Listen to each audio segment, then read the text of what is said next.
지난주의 말씀 기억하십니까? 아브라함에게 주어진 그 자녀에 대한 약속은 25년이 지나서 성취되었습니다.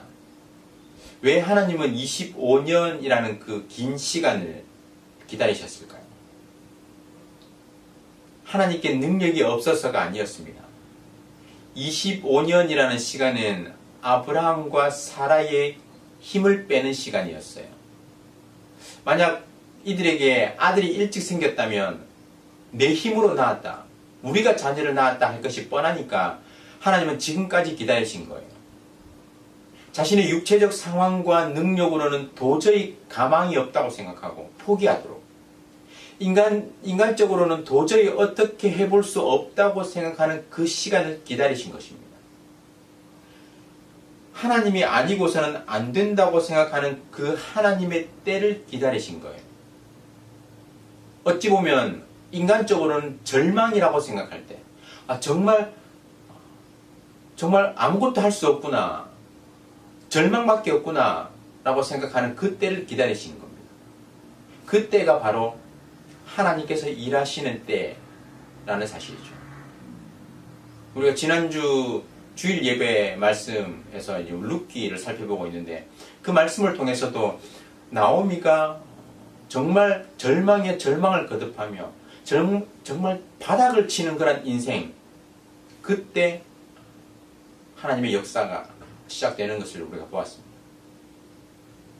어쩌면 우리가 당하는 지금 현실의 여러 가지 어려움, 고난, 이때 우리가 좌절할 것이 아니라 하나님의 일하심을 바라보는 것, 그것이 바로 신앙인의 믿음의 모습, 진정한 신앙이 아닌가, 그런 생각을 해봅니다. 그동안 아브라함은 믿음을 테스트하는 여러 과정을 거쳤습니다.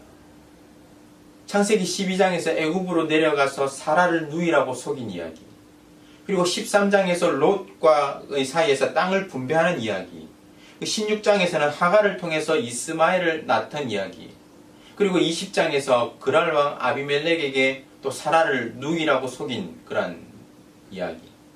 여러 사건 속에서 아브라함은 그의 믿음을 보이는데 번번이 실패하고 말았습니다. 하지만 하나님께서 아브라함을 주권적으로 택하셨기 때문에 아브라함은 하나님께서 약속하신 그 축복을 서서히 점진적으로 누릴 수 있었어요. 이것이 하나님의 은혜입니다. 오늘 본문에서 아브라함은 일생일대의 최대의 시험을 맞게 됩니다. 아브라함이 가장 사랑하고 아끼는 그 이삭을 바치라고 하나님께서 명령하신 것이죠. 지난주 말씀에서 아브라함은 이미 이스마엘을 잃었습니다. 이제 자칫 잘못하면 이삭까지 잃을 수 있는 그런 상황에 처한 것입니다. 오늘 본문은 그 일 후에라고 말씀을 시작하죠. 앞장의 말씀은 이삭이 젖을 떼던 날 아브라함이 잔치를 베푼 그 사건을 다루고 있습니다. 하지만 오늘 본문은 아마 10년 이상을 훌쩍 뛰어넘은 시간적으로 차이가 있어요. 이삭이 오늘 본문에서 우리가 읽지는 않았지만 뒷부분에 보면 이삭이 장성, 나왔죠. 본문에 나왔죠. 이삭이 장성에서 나무를 쥐고 산을 오를 만큼 건장한 소년으로 나오고 있기 때문입니다. 시간적으로 연속된 사건이 아니라 한참이 지난 사건입니다. 본문은 하나님께서 아브라함을 시험하시려고 그를 부르셨다라고 앞에서 분명히 먼저 언급하고 있죠. 그 시험의 내용이 무엇입니까? 2절에 보면 여호와께서 이르시되 내 아들 내 사랑하는 독자 이삭을 데리고 모리아 땅으로 가서 내가 내게 일러준 한 산 거기서 그를 번제로 드리라. 여러분, 충격적이지 않습니까?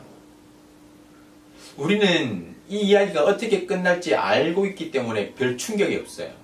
하지만 이 이야기를 처음 듣는 당시의 독자들, 그리고 이 명령을 직접 들었던 아브라함의 입장에서는요, 이는 청천벽력과도 같은 이야기입니다.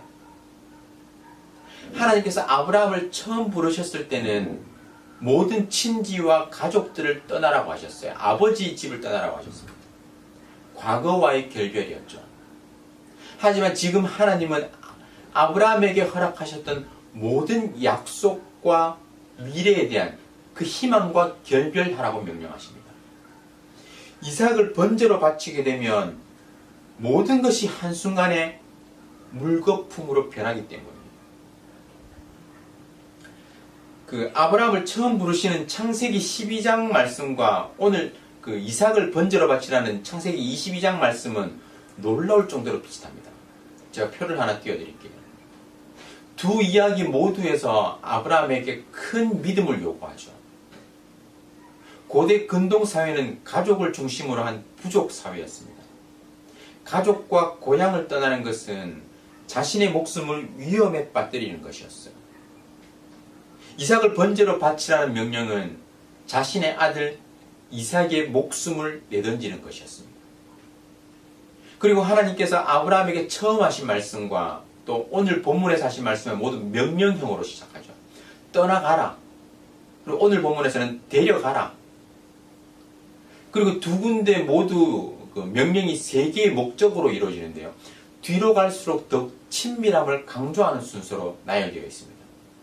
12장에서는 내 고향, 내 친척, 내 아버지의 집을 떠나라고 명령을 하고요. 22장에는 내 아들, 내 사랑하는 독자 이삭 이렇게 명령해요. 3중으로 강조되고 있죠. 뒤로 갈수록 점점 더 아브라함의 마음을 감정을 자극하는 친밀한 대상으로 나옵니다. 그리고 하나님의 명령에는 떠나는 목적지가 구체적이지 않습니다. 길을 떠나야 하는 아브라함에게 내가 네게 보여줄 땅으로 가라 라고 명령하셨죠. 12장에서. 구체적인 목적지는 말씀하지 않으셨습니다.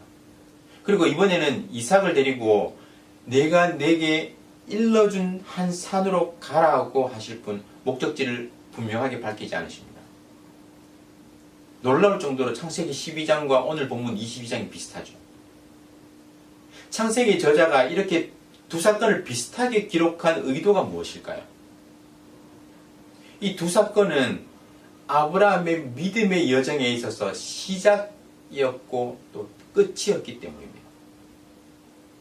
아브라함은 믿음으로 길을 떠났고 또 그의 믿음은 최종적으로 이삭을 번제로 바치는 이 사건을 통해서 증명되는 거예요. 실제로 이 말씀 이후에 이제 아브라함의 그 이야기는 점점 줄어듭니다. 그리고 이삭이 아브라함의 그 대를 이어서 이삭이 주인공으로 급부상하죠. 우리는 흔히 그 아브라함의 믿음을 강조하고 또 믿음의 조상이라고 이야기하지 않습니까? 그런데 아브라함의 믿음은 오늘 본문 이삭을 번제로 드리는 그 본문에서 증명이 돼요. 아브라함의 믿음은 단순한 지적인 동의가 아니었습니다.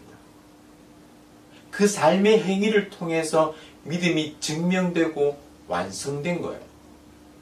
우리의 믿음은요, 순종을 요구합니다. 믿음은 순종으로 증명되는 거예요. 마치 동전의 양면과도 같습니다. 우리가 흔히 아브라함을 믿음의 조상, 대단한 믿음의 위인이라고 이야기하지만 그 아브라함의 믿음도 순종을 통해서 증명된 거예요. 그런데 우리가 한번 생각해 볼 필요가 있죠. 하나님께서 정말 인간 번제를 원하셨을까요? 이삭을 번제로 바치라는 것은 이삭을 번제단에 올려놓고 죽여서 태워서 하나님께 드리라는 겁니다. 그런데 고대 근동에서는 실제로 인간 번제가 행해졌었어요. 이방 신들에게. 그 당시에는 다산의 신에게 제물을 바쳤거든요. 그 다산의 신은 그 축복의 일부를 제물로 요구할 수 있었습니다. 사람들이 그렇게 생각했어요. 곡식의 일부, 또 가축의 일부를 제물로 드리는 것이죠. 실제로 북아프리카의 그 카르타고와 그 주변에서 발견된 어떤 문헌들을 보면 지속적인 풍요를 보장받기 위해서 유아 제사를, 그러니까 어린아이를 제사로 드리는 그러한 사건들이 기록되어 있습니다. 하지만 성경을 보면 인간 제사, 인신 제사를 명백하게 절대적으로 금하고 있죠. 그러면 왜 하나님께서 아브라함에게 인간 번제를 오늘 본문에서 요구하셨을까요? 창세기 저자는 이미 1절에서 하나님이 아브라함을 시험하신다라고 분명히 밝히고 있습니다. 우리는 주기도문 말씀을 통해서 시험의 의미를 살펴봤었죠. 시험에는 두 가지 종류가 있었습니다. 성장시키기 위한 하나님의 시험과 실패하고 넘어뜨리기 위한 사탄의 시험이었습니다. 하나님이 시험하시는 것은 학교에서 그 능력을 검증하고 또 실력을 평가하는 것과 같습니다. 마치 영재반이나 속성반을 위한 시험과도 같아요. 이런 반들은 능력이 부족하거나 또 준비가 안 된 아이들은 시험하지 않습니다. 그런 의미에서 시험을 받는다는 것은 어찌 보면 칭찬이고 또 특권이라고 할 수도 있죠. 처음부터 하나님은 인간 번제를 요구할 마음이 전혀 없으셨습니다. 이삭을 요구하신 것은 아브라함의 그 믿음을 테스트하기 위해서였어요. 그렇기 때문에 이 이야기에서 위기를 맞은 것은요, 이삭이 아니었습니다. 진짜 위기는 아브라함과 하나님과의 그 관계입니다. 아브라함이 하나님의 명령에 불순종한다면 어떻게 될까요? 아마도 아브라함의 믿음은 인정받지 못했을 것이고요. 또 그 삶에서 추가적인 연단 과정을 계속해서 거쳐야 했을 것입니다. 하나님께서 이삭을 독자라고 말씀하시는 부분도 중요합니다. 엄밀하게 말해서 이삭은 독자가 아니죠. 이스마엘이란 큰 아들이 있었습니다. 그런데 왜 하나님은 이삭을 독자라고 말씀하십니까? 지난주에 보았듯이 이스마엘은 아브라함의 품을 떠났습니다. 비록 그가 아브라함의 혈육이기는 하지만 법적으로는 상속권이 없는 자가 되었어요. 언약의 자손이 아니었고 언약 백성에서 제외되었습니다. 그래서 하나님은 이삭을 향해 독자라고 부르고 계신 거예요. 이삭은 하나님의 언약 백성으로서 아브라함에게 주어진 유일한 독자였습니다. 그러면 우리가 이렇게 또 생각해 볼 수 있죠. 왜 이삭을 바치라고 명령하셨을까? 하나님께서 시험하신다면 다른 방법도 있을 텐데 왜 약속의 아들, 노년에 주신 그 소중한 아들 이삭을 바치라고 하신 것일까? 여러분들은 어떻게 생각하십니까? 왜냐하면 하나님은 질투하시는 하나님이시기 때문입니다. 하나님이 뭐 째째하게 질투하시나 뭐 이렇게 생각할 수도 있지만 구약 성경을 읽어보십시오. 나 여호와는 질투하는 하나님이다 라는 말이 상당히 자주 등장합니다. 제가 몇 구절만 제가 가져왔는데요. 출애굽기 34장에 보면 너는 다른 신에게 절하지 말라 여호와는 질투라 이름하는 질투의 하나님이니라. 신명기 4장 24절에 보면 내 하나님 여호와는 소멸하는 분이시여 질투하시는 하나님이시니라. 나훔 1장 2절에도 여호와는 질투하시며 보복하시는 하나님이시니라. 하나님은 아브라함이 자신을 더 사랑하는지 아니면 자신이 허락한 아들 이삭을 더 사랑하는지 시험하고자 하신 것입니다. 그래서 하나님은 내 아들, 내 사랑하는 독자 이삭을 바치라고 명령하셨어요. 이 독자라는 이 말에 아브라함의 감정은 요동쳤을 것입니다. 이삭은 하나님의 약속의 성취로 태어난 아들이었어요. 아브라함에게는 이삭밖에 남지 않았습니다. 아브라함이 소유하고 있는 것들 중에 가장 소중한 것이 그 어떤 가축이나 재물도 아니었고 바로 이삭이었어요. 늙은 아브라함이 지팡이 삼아 의지하던 아들이었습니다. 그런데 그 독자 이삭을 바치라고 하셨어요. 아브라함이 누구를 더 사랑하는지 보고자 하신 것입니다. 우리의 삶에서도 마찬가지입니다. 무엇이든 그 어떤 것이 되었든 우리의 삶 속에서 하나님이 차지하셔야 할 그 부분을 다른 사람, 다른 물건이 차지할 때 하나님은 질투하시는 거예요. 여러분의 삶에서 가장 소중하게 생각하는 것이 무엇인지 한번 떠올려 보십시오. 그리고 그것이 혹시 하나님의 자리를 차지하고 있지는 않은지 한번 생각해 보시기 바랍니다. 만약 하나님의 자리를 대신하고 있다면 하나님은 그것으로 시험하실 것입니다. 그것을 하나님보다 더 사랑하고 있다면 하나님은 질투하시며 그 우상을 깨뜨려 버리시는 거예요. 그것이 돈이든 명예든 그것이 사람이든 모든 것이 우상이 될 수 있는 것입니다. 아브라함의 명령을 받은 하나님의 명령을 받은 아브라함의 모습이 어떻게 그려지고 있습니까? 3절이죠. 아브라함이 아침에 일찍이 일어나 나귀의 안장을 지우고 두 종과 그의 아들 이삭을 데리고 번제에 쓸 나무를 쪼개어 가지고 떠나 하나님이 자기에게 일러주신 곳으로 가더니, 아브라함의 마음이 어땠는지 정확히 모르지만 그 모습에서 지체하거나 머뭇거리는 모습이 전혀 없습니다. 다음날 아침 일찍 아브라함은 이삭과 함께 길을 떠났습니다. 이 사실을 통해서 아브라함이 한순간의 주저함도 없이 하나님께 순종하는 그는 믿음의 사람이 되었음을 알 수 있죠. 2절에 의하면 이삭을 번제로 드릴 장소는 모리아산입니다.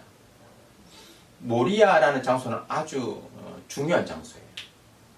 성경에 모리아라는 지역의 그 이름이, 모리아라는 단어가 딱 2번 나오는데요. 오늘 본문과 역대하 3장 1절입니다. 솔로몬이 예루살렘 모리아산에 여호와의 전 건축하기를 시작하니 그곳은 전에 여호와께서 그의 아버지 다윗에게 나타나신 곳이요 여부스 사람 오르난의 타작마당에 다윗이 정한 곳이라. 역대기 본문에 따르면 모리아산에 예루살렘 성전이 세워졌습니다. 그 당시 예루살렘은 초목이 울창했던 곳이었어요. 그래서 일부 학자들은 만일 모리아산이 예루살렘이라면 아브라함이 굳이 장작을 가지고 산에 오를 필요가 없었을 것이라고 주장합니다. 그래서 모리아는 예루살렘이 아니라고 말하는 거예요. 그런데 여러분, 가인과 아벨의 제사 기억하십니까? 하나님께 예배 드릴 때 가장 중요한 것이 무엇이었습니까? 그 과정이었고 또 준비하는 태도였고 정성이었습니다. 예루살렘에 울창한 그런 숲이 있었고 또 장작을 그곳에서 구할 수 있었다고 하더라도 그것과 상관없이 아브라함은 번제를 위해서 집에서 철저하게 장작을 준비해서 갔다고 볼 수도 있죠. 제사 드리는데 자신의 마음을 담은 것입니다. 그렇기 때문에 예루살렘에서 나무를 구할 수 있다는 그 이유만으로 모리아산이 예루살렘이 아니라는 주장은 별로 설득력이 없습니다. 한 가지 확실한 것은 모리아 지역은 아브라함이 살던 곳 브엘세바라는 곳에서 3일 동안 걸어야 하는 곳이었습니다. 예루살렘은 브엘세바에서 지도상으로 보면 80km 정도 떨어져 있었습니다. 수치상으로는 3일 정도 걸리는 거리였어요. 그러니까 모리아, 오늘 본문에 나온 모리아가 예루살렘이라고 충분히 우리가 생각할 수 있죠. 모리아가 예루살렘이라는 사실이 중요한 이유는 솔로몬이 이곳에 성전을 건축했다라는 것. 그리고 훗날 이곳은 골고다 언덕이라고 불리면서 예수님께서 십자가에 달려 돌아가신 장소가 됩니다. 뒤에서 보겠지만 이삭을 대신해서 어린 양을 준비하신 여호와 이레의 하나님, 그 하나님께서 우리들을 대신해서 영원한 희생 제물이 되신 예수 그리스도를 준비하신 그런 영적인 의미가 있는 거예요. 이것이 서로 연결되는 것이죠. 놀랍지 않습니까? 이삭을 대신해서 어린 양을 준비하신 여호와 이레의 하나님께서 우리를 위해서 우리의 죄값을 대신 치르기 위해서 예수 그리스도를 골고다 언덕 그곳에 예비하신 것입니다. 놀라운 사실이죠. 모리아산에 도착해서 아브라함은 종들에게 말했습니다. 5절 말씀 한번 보실래요? 너희는 나귀와 함께 여기서 기다리라. 내가 아이와 함께 저기 가서 예배하고 우리가 너희에게로 돌아오리라 하고, 아브라함은 두 종을 산 밑에 두고 이삭과 함께 산을 올랐습니다. 이 말씀에서 아브라함의 믿음을 볼 수가 있어요. 아브라함은 우리가 너희에게로 돌아오리라 말했습니다. 여기서 중요한 것은 우리가 라는 단어입니다. 우리가. 히브리어로 봐도 단수가 아닌 우리라는 복수가 명확히 드러나요. 만약 아브라함이 이삭을 번제로 드렸다면 우리가 돌아오겠다가 아니라 내가 돌아오겠다라고 해야 맞습니다. 근데 우리가 돌아오겠다라고 말해요. 아브라함이 이삭을 드리는 신용만 하겠다는 것일까요? 아니에요. 히브리서는 이에 대해서 명확하게 증언하고 있습니다. 히브리서 11장 말씀인데요. 아브라함은 시험을 받을 때 믿음으로 이삭을 드렸으니 그가 하나님이 능히 이삭을 죽은 자 가운데서 다시 살리실 줄로 생각한지라. 비유컨대 그가 죽은 자 가운데서 도로 받은 것이니라. 아브라함은 자신이 이삭을 번제로 바쳐도 하나님께서 다시 살리실 것이라 믿었던 것입니다. 왜냐하면 하나님은 자신의 약속에 신실하신 하나님이시기 때문이에요. 그의 인생을 통해서 이를 계속해서 경험했기 때문입니다. 분명 하나님은 이삭을 통해 큰 민족을 이룰 것이라고 말씀하셨는데 이삭이 죽게 되면 그 약속이 깨지는 것이죠. 아브라함이 경험한 하나님은 신실하신 하나님이십니다. 자신의 약속을 틀림없이 이루시는 신실하신 하나님께서 결코 자신의 약속을 위험에 빠뜨리지 않을 것이라는 믿음이 있었기 때문이에요. 그래서 아브라함은 믿음으로 이삭을 드리려고 했습니다. 이삭이 죽는다 할지라도 하나님께서 다시 살리실 것을 믿었다라는 것이죠. 정말 대단한 믿음 아닙니까? 6절에 보면 아브라함은 이삭에게 장작을 지게 하고 자신은 칼과 불을 가지고 올라갔습니다. 하나님의 말씀에 순종해서 이삭을 번제로 드리겠다는 그 아브라함의 의지가 확고해 보이죠. 아브라함은 번제할 양이 어디 있냐라는 이삭의 질문에 뭐라고 대답합니까? 번제할 어린 양은 하나님이 자기를 위하여 친히 준비하시리라. 8절 말씀 핵심이 되는 말씀이에요. 어떤 방식으로든 하나님께서 일하실 것이라는 믿음과 확신이 있었던 것입니다. 하나님이 자기를 위하여 친히 준비하시리라는 이 아브라함의 대답은 위대한 믿음의 고백이에요. 본문의 구조를 통해서도 창세기 저자가 이것을 강조하고 있다는 것이 분명히 드러납니다. 오늘 본문에서 부름과 응답 그리고 발언 이것이 이어지는 구조가 3번이나 반복해서 나타납니다. 누군가가 부르고 거기에 대해서 응답하고 그 이후에 어떤 중요한 발언 이것이 이어지는 구조가 3번 반복된다는 거예요. 1절에서 하나님이 아브라함을 부르시죠. 그리고 아브라함은 내가 여기 있나이다 라고 응답합니다. 그리고 하나님의 명령이 주어져요. 이삭을 번제로 바치라는 명령이죠. 그리고 7절에 가서 이삭이 아브라함을 부릅니다. 그리고 아브라함은 내가 여기 있노라 라고 응답을 해요. 그리고 이삭은 번제할 어린 양이 어디 있는지 질문합니다. 그리고 11절 뒤에 가서 11절에 보면 천사가 아브라함을 부르고 아브라함은 내가 여기 있나이다 라고 응답합니다. 그러자 천사는 아브라함에게 그 아이에게 손을 대지 말라 라고 제지를 하죠. 아브라함을 부르는 장면과 아브라함이 대답하는 장면 그리고 그 후에 중요한 발언이 이어지는 그런 공통된 구조를 가지고 있어요. 이 구조에서 벗어나는 말씀이 바로 8절의 말씀. 번제할 어린 양은 하나님이 자기를 위하여 친히 준비하시리라 라는 이 말씀입니다. 이거는요, 히브리인들의 독특한 글쓰기 방법이었습니다. 이외의 그 다른 구절들은 등장인물의 움직임과 행동을 일반적으로 묘사하는 그런 말씀이에요. 그런데 8절은 이 구조에서 벗어나서 아브라함의 대답을 추가적으로 기록하면서 이 부분을 강조하는 겁니다. 아브라함의 믿음의 고백을 강조하는 거예요. 아주 중요한 부분입니다. 이후의 말씀을 보면 아브라함은 이삭을 묶어서 제단 위에 올려놓았습니다. 그리고 손을 내밀어서 칼을 잡고 이삭을 내리치려 했어요. 본문의 이 이야기는 아주 슬로우 모션처럼 아주 천천히 묘사되고 있습니다. 한번 제가 읽어볼 테니까 한번 머릿속으로 그려보세요.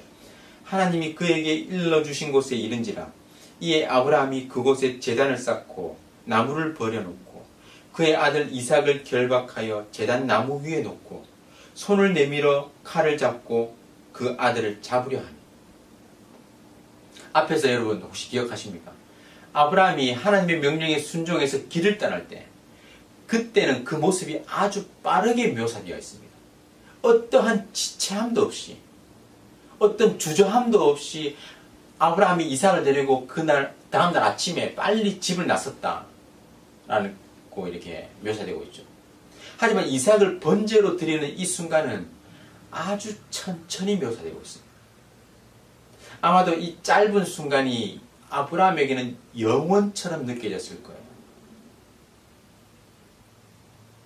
오늘 본문에서 아브라함은 깊은 숨을 들이쉬고 드디어 이삭을 내리치려고 칼을 높이 들었습니다.